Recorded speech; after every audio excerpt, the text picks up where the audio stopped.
O lugar que é bom pra mim é onde eu quiser estar. A estrela ainda brilha, ela é quem vai me guiar. Ser guerreira é minha sina, batalhando pra vencer. Tenho voz pra ser ouvida, tenho sonhos pra viver. Não vão mais conseguir me anular, me calar. Ninguém vai me impedir de cantar e lutar. Seja em casa, no campo, na rua ou na praça, chega de mordaça, agora eu vou falar. Porque eu sou mulher pra fazer acontecer. Eu sou uma delas, são elas por elas, ocupando os espaços de poder. Porque eu sou mulher pra fazer acontecer. Eu sou uma delas, são elas por elas, ocupando os espaços de poder.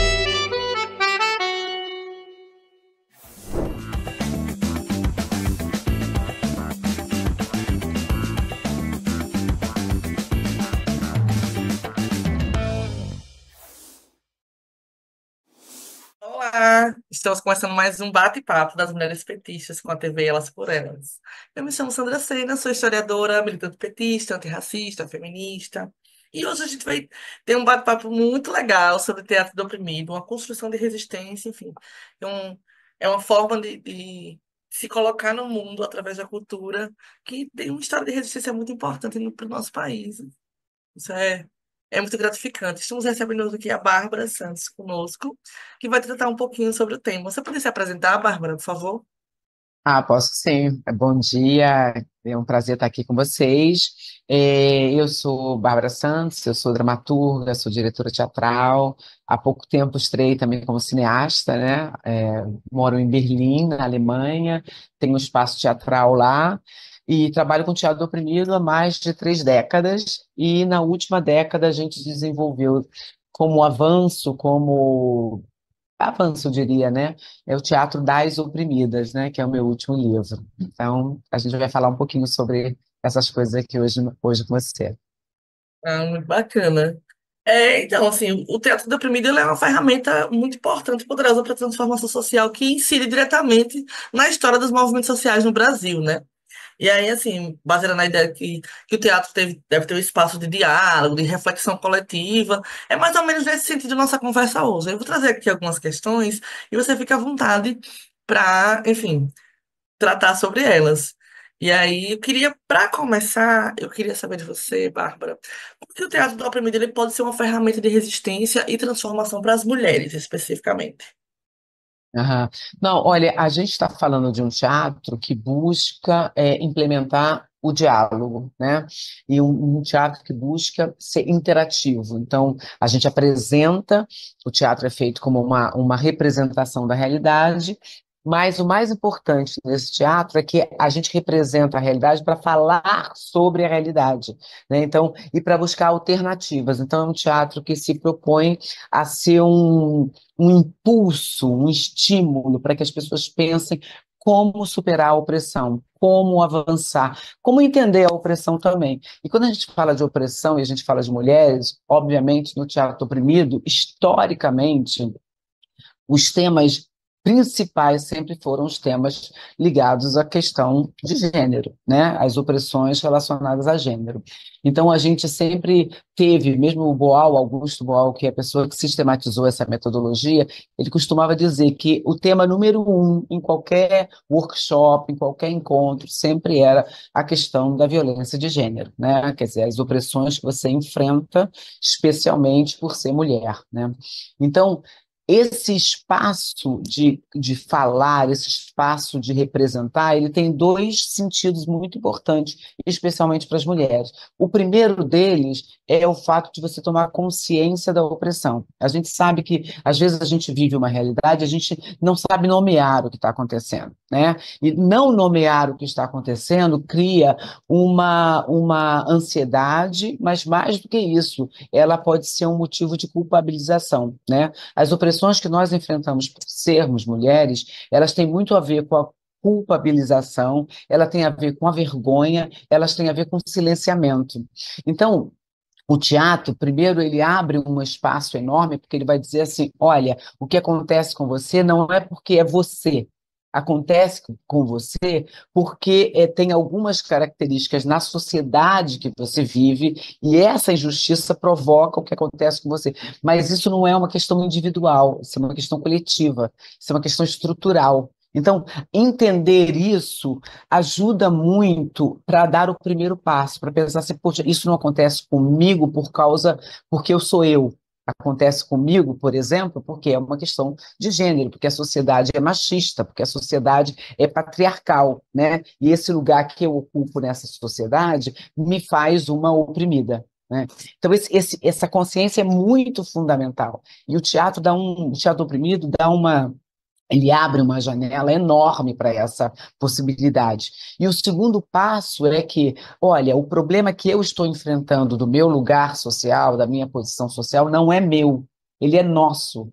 Então, eu não posso ter sobre as minhas costas a responsabilidade de resolver ele sozinha, né? Eu não posso estar sozinha nisso. Então, isso também é um estímulo para pensar: as alternativas que a gente pode buscar para problemas estruturais, elas devem ser coletivas, elas devem ser da sociedade. Então, quando eu sei que o racismo não é um problema meu, que o machismo não é um problema meu, eu me fortaleço. Né? Eu sei que, assim, poxa, não sou eu a culpada por isso, e eu também não preciso me envergonhar porque eu vivo isso.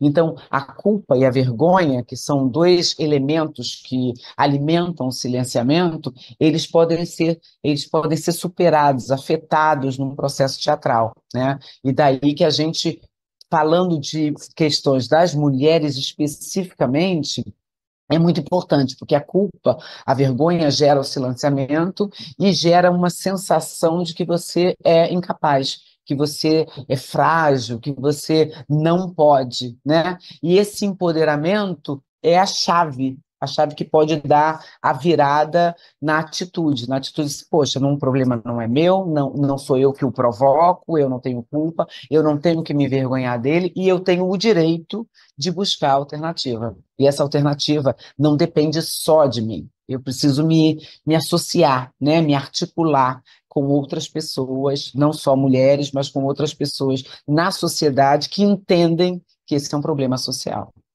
Sim, com certeza. Eu vou inverter aqui um pouco na ordem, porque eu acho que eu deveria ter começado com uma pergunta que eu não fiz, mas não vou conseguir não fazê-la. Como Bárbara Santos define o teatro do oprimido?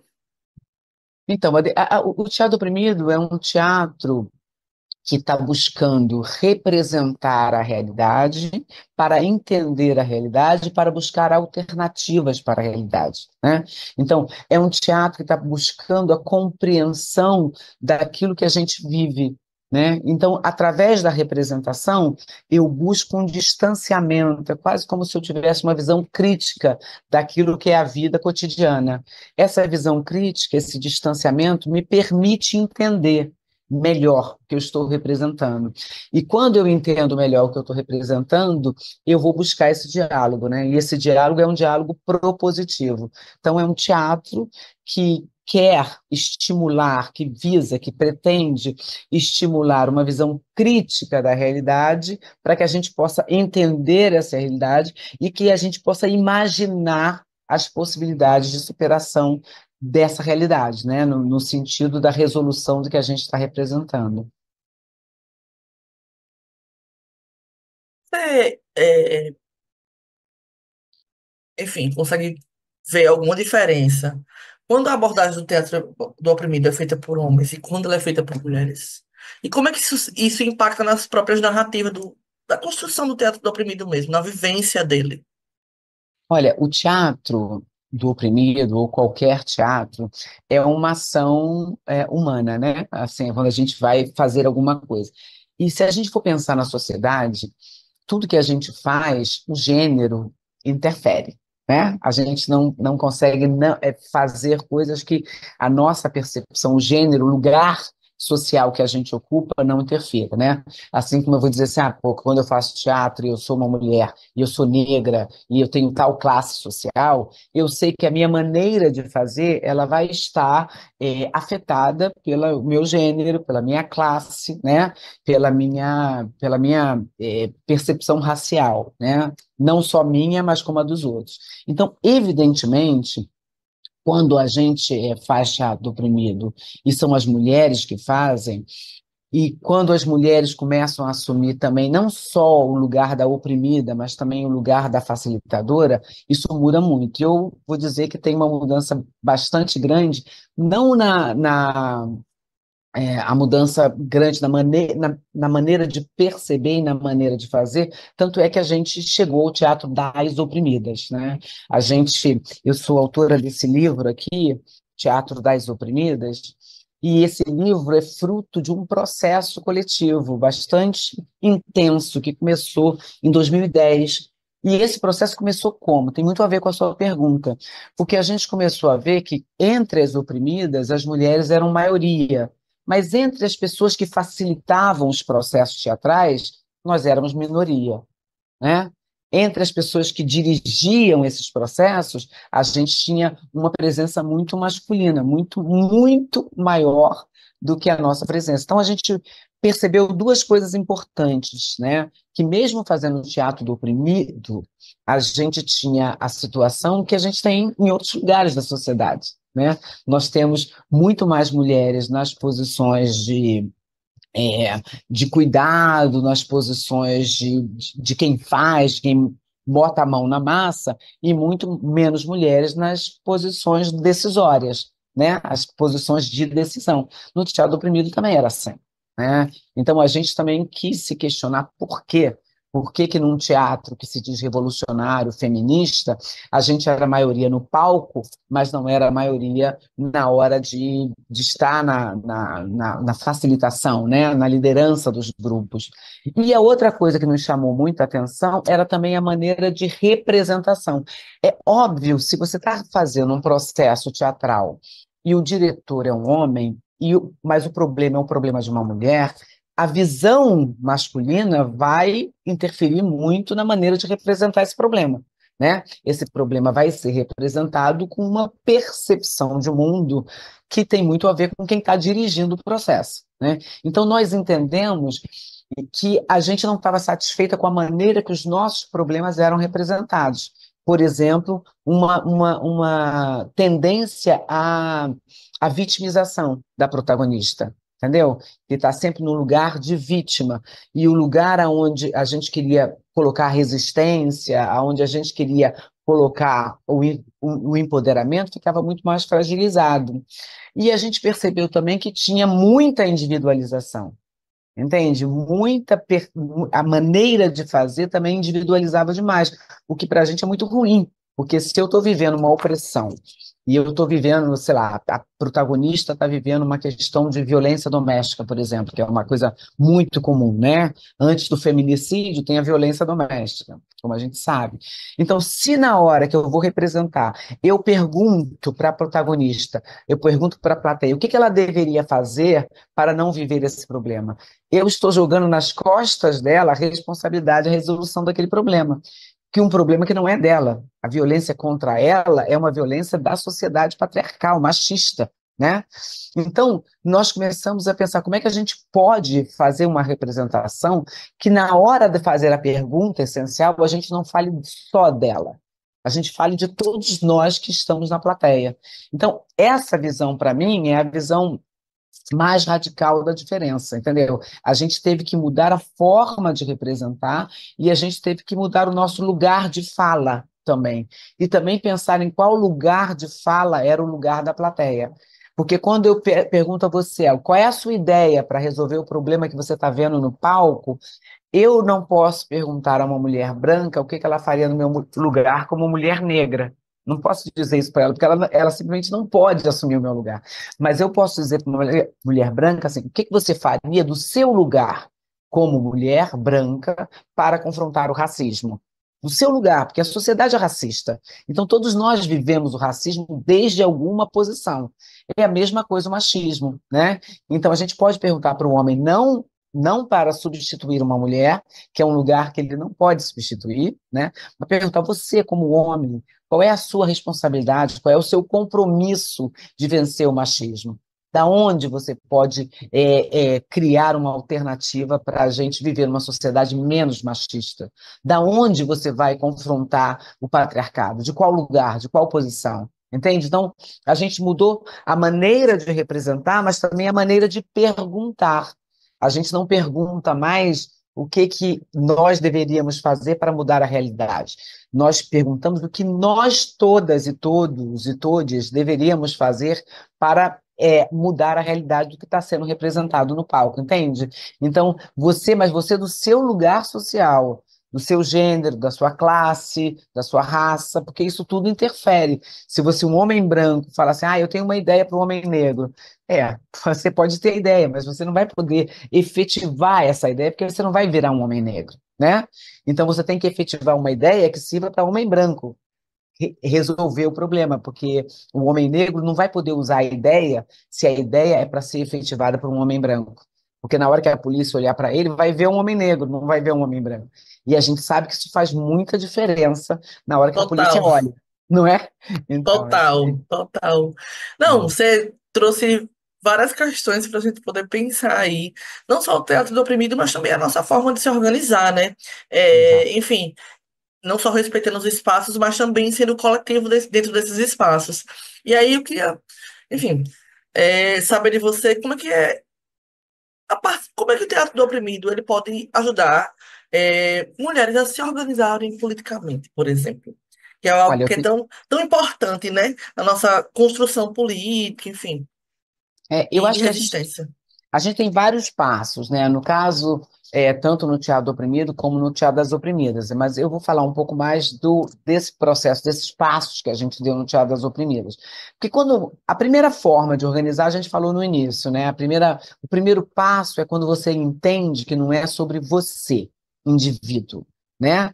Pessoa individual. É sobre uma estrutura, né? Você faz parte da estrutura, você não está fora. Você também faz escolhas, você também toma decisões, evidentemente, né? Isso a gente não retira. Mas não é sobre você. A violência que te afeta não está relacionada a você, ela não foi feita para você individualmente, né? Então, esse é um ponto importante. O segundo passo é quando você pode nomear isso. Você pode nomear, ok, a sociedade é patriarcal. Entendi, isso é machismo. Isso não sou eu, isso é machismo, né? Então eu não provoquei isso. Eu não sou culpada, eu não provoquei, eu não sou só vítima. Então a gente também aprende um outro passo, que é o passo de entender a diferença entre vítima, oprimida e sobrevivente. Um dos passos fundamentais nas opressões que as mulheres enfrentam por serem mulheres é perceber que quando você está num lugar de oprimir, de vítima, realmente é um lugar que você está fragilizada. Mas o lugar de sobrevivente é um lugar que te empodera. Quando você entende, pô, ok, eu vivenciei isso, eu enfrentei isso e eu sobrevivi a isso. Então, sobreviver é poder, né? É poder, não, você não está desempoderada. Claro que você precisa continua precisando de auxílio e tudo, mas você não está vazia de poder, entende? Você não está sem nada. Você tem aquela força que te levou até o nosso encontro, por exemplo. Então, esse é outro passo importante. Valorizar porque a sobrevivente, ela encontra a força para virar ativista, né? A vítima é difícil, a vítima tem que ser ajudada, mas é muito difícil naquele momento de ser vítima encontrar essa força e dizer assim, eu sou oprimida. Não, mas quando você sobreviveu e eu encontro você e nós nos encontramos, significa que ali existe um poder. Então, nós fizemos isso quando a gente fez o primeiro laboratório de teatro das oprimidas, nós começamos a entender essa força. E é entender que essa força, quando você junta, ela vira poder, ela vira o poder da mudança, o poder de seguir sobrevivendo.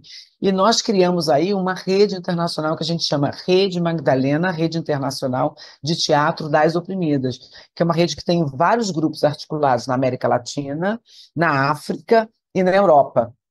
Então, a gente faz festivais, encontros, mas a gente também faz campanhas articuladas. Por exemplo, o 8M, que é o 8 de março, normalmente a gente faz atividades em lugares diferentes e articulado. Também a gente pode auxiliar um grupo de determinado lugar fazendo atividades em outros lugares, para ampliar aquele problema, ou para ampliar, ou para chamar atenção daquilo que está. Então, quer dizer, esses passos todos nos levam a entender que a gente não caminhar só é um grande feito, mas caminhar junto é uma possibilidade imensa, né? De chegar mais longe, de transformar, de construir. Então, é muito efetivo. A gente, na verdade, se articula em grupos, em coletivos, e a gente faz mais, a gente tenta que esses coletivos estejam articulados.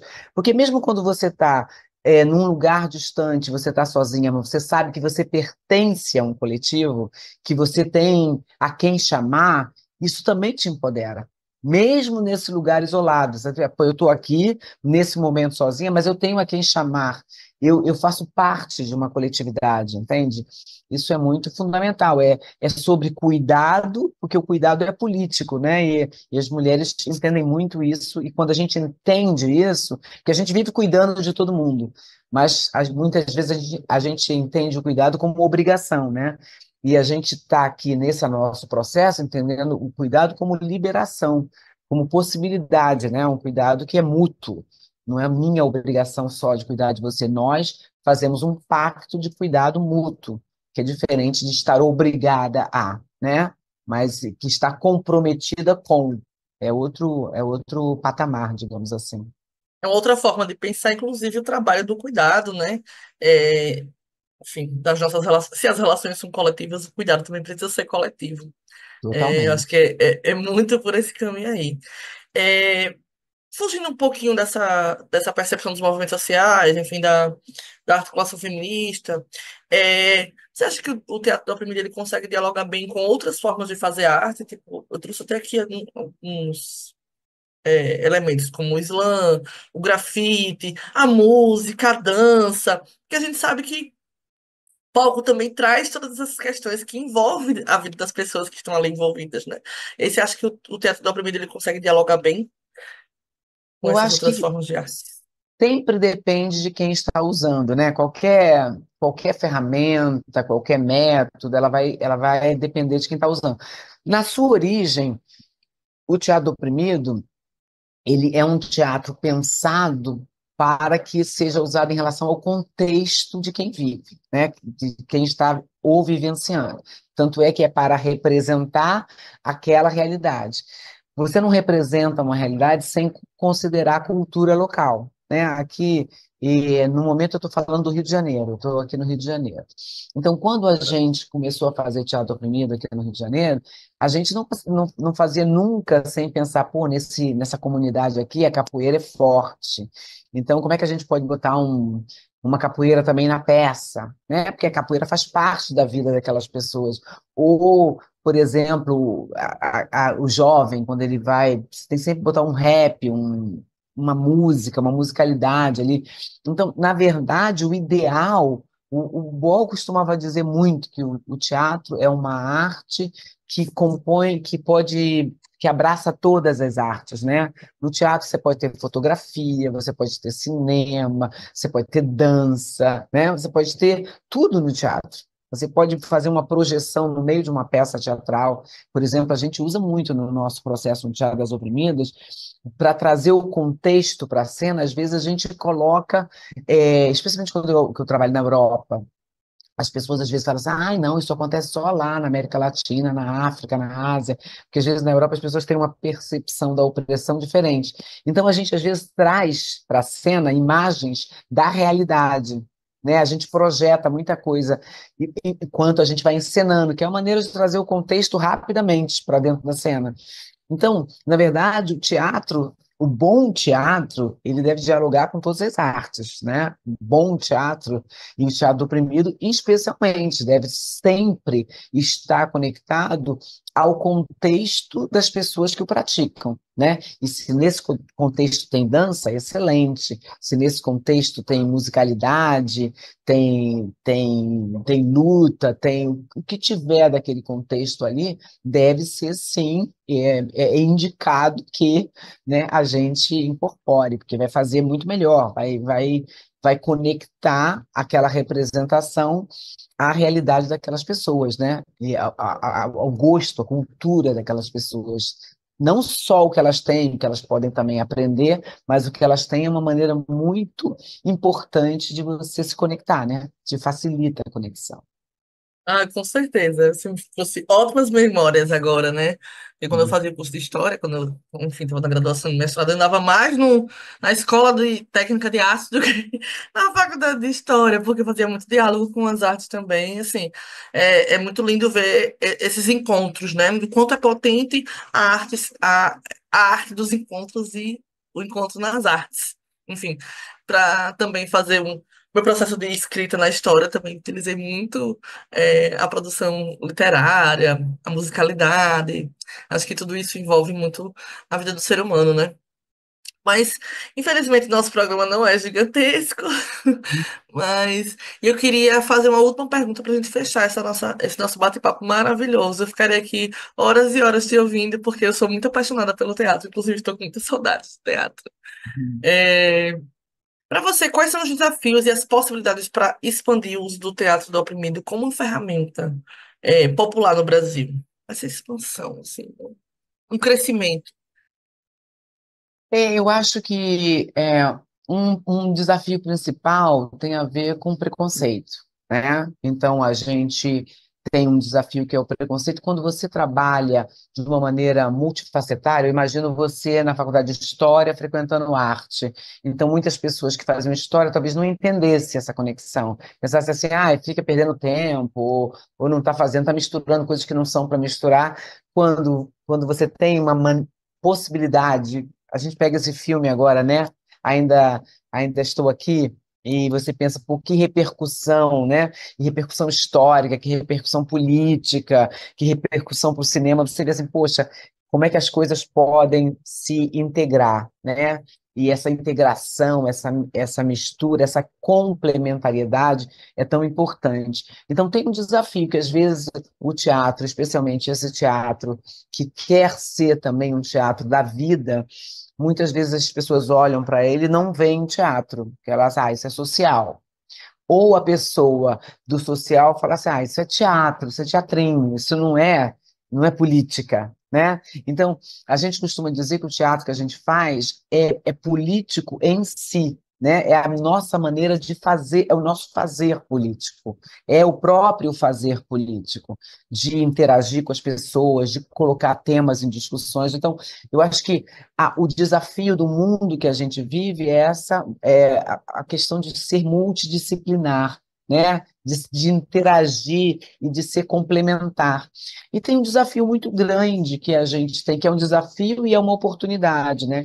Que é essa polarização que a gente está vivendo, né? Uma sociedade que se polariza, mas se radicaliza na polarização, e às vezes, por exemplo, tem pessoas que estão ligadas em certos contextos que dizem assim, não pode fazer teatro, não, né? Para fazer teatro, porque ou é coisa do demônio, ou é uma coisa que desvia, ou não é política, entendeu? Então, essa compartimentar as coisas, separar as coisas, é um desafio muito grande.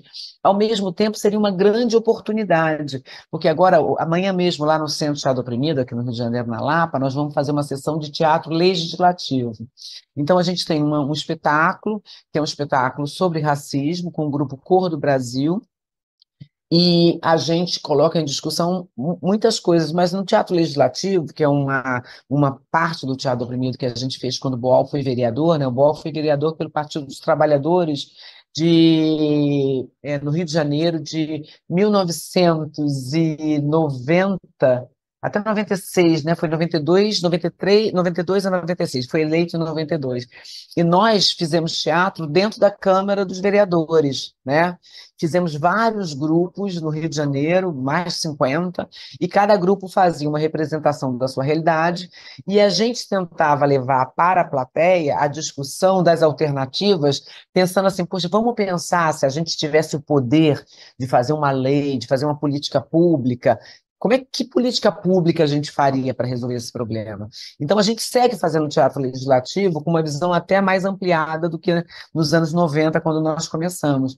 E agora a gente cria esse compromisso de pensar as alternativas e pensar concretamente na política pública. E depois encaminhar na nossa sessão amanhã, que a gente vai fazer com o Foro do Brasil, a gente vai ter pessoas também que são ligadas aos parlamentos, né? No nosso caso, vai ser o parlamento municipal. Então, pensar na alternativa e comprometer os nossos representantes, né? E fazer isso vinculando o movimento social, vinculando o tema, vinculando representantes do parlamento. Então, tem muita oportunidade, né? E essa oportunidade tem esse grande desafio agora. Como a gente fala no teatro do oprimido, é uma crise chinesa, é perigo e oportunidade. Tem a radicalização, a polarização, elas são coisas que realmente estão desafiando o nosso trabalho e, ao mesmo tempo, também é uma oportunidade, porque a gente está propondo diálogo. Então, por que não usar mais ainda essas estratégias, né, que são artísticas, são populares, são lúdicas, para quebrar esse gelo, quebrar essa distância e tentar reaproximar para um diálogo produtivo, né? Bárbara, que feliz ouvir você falando sobre o Teatro do Oprimido. Assim. Eu acho que vai trazer muitas memórias para várias companheiras que forem assistir essa entrevista, porque, querendo ou não, o Teatro do Oprimido estava em todos os lugares, em muitos momentos da construção do nosso partido, né? Então, isso é fenomenal aí. Mas eu gostaria de agradecer a você, agradecer a toda a equipe do Elas por Elas, agradecer a todo mundo que nos assiste. E foi ótimo o nosso bate-papo. Espero que possa contar novamente com você aqui para a gente destrinchar ainda mais sobre o Teatro dos Oprimidos e sobre o Teatro das Oprimidas. Acho que será um grande prazer para a gente poder fazer esse bate-papo, continuar esse bate-papo com você. Estaremos às ordens, assim, no Teatro das Oprimidas tem muitas feministas de muitos lugares diferentes da América Latina, então quando você quiser aprofundar, a gente tem sugestões de muitos nomes também, além do meu. Com certeza, queremos sim. É isso, muito obrigada. Até a Eu que próxima. agradeço. Até a próxima.